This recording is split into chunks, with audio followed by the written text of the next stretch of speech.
Okay, so you're stuck at home with nothing to do because of a virus that everyone's freaking out about. You're supposed to do your schoolwork, but you think everything will be fine, so now you're bored.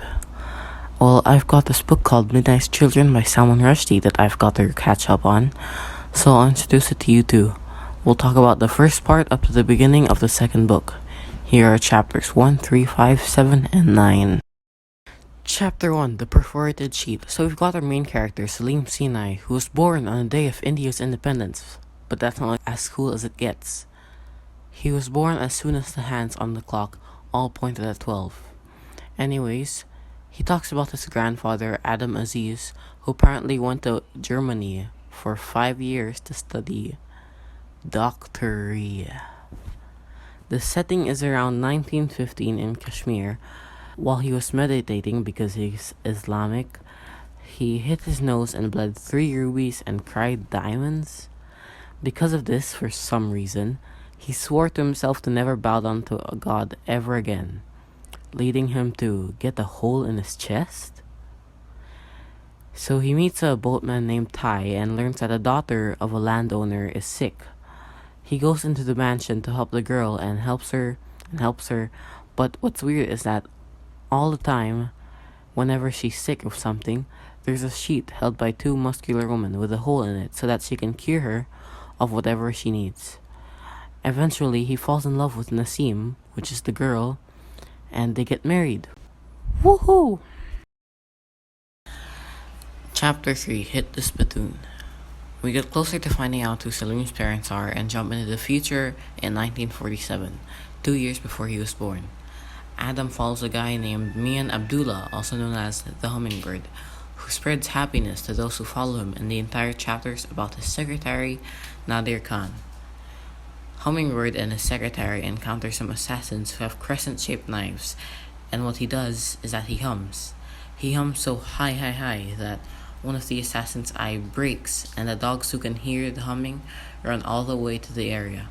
The dogs from all over Bombay injure those killers so bad that they can't be identified anymore.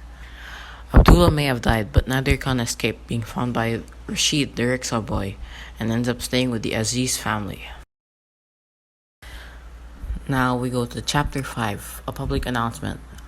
One of Adam's children, Mumtaz, who is the darkest of them all but also his favorite, gets married to an Ahmed Sinai, and they have moved to Delhi.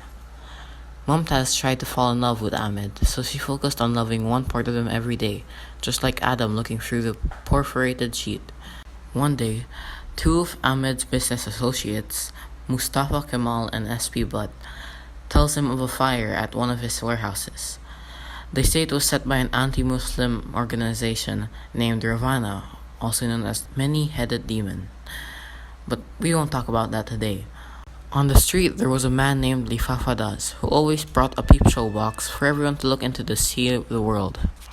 One day, a girl wanted to see too, but it was too crowded, and being the little girl she was, started calling him a Hindu, making everyone form a mob against him.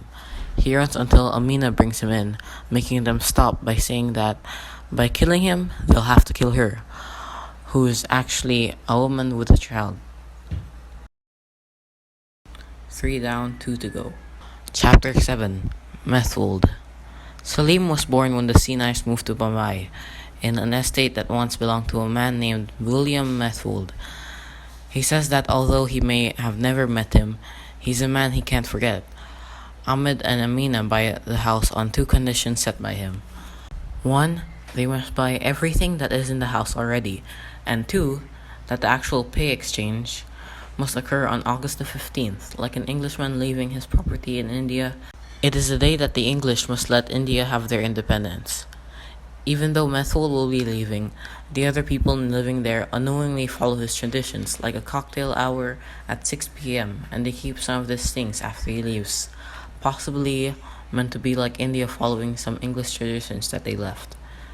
Now, the Times of India makes a prize for any baby born in India to be born on their Independence Day, which you may know from the first chapter happens to be Selim being born.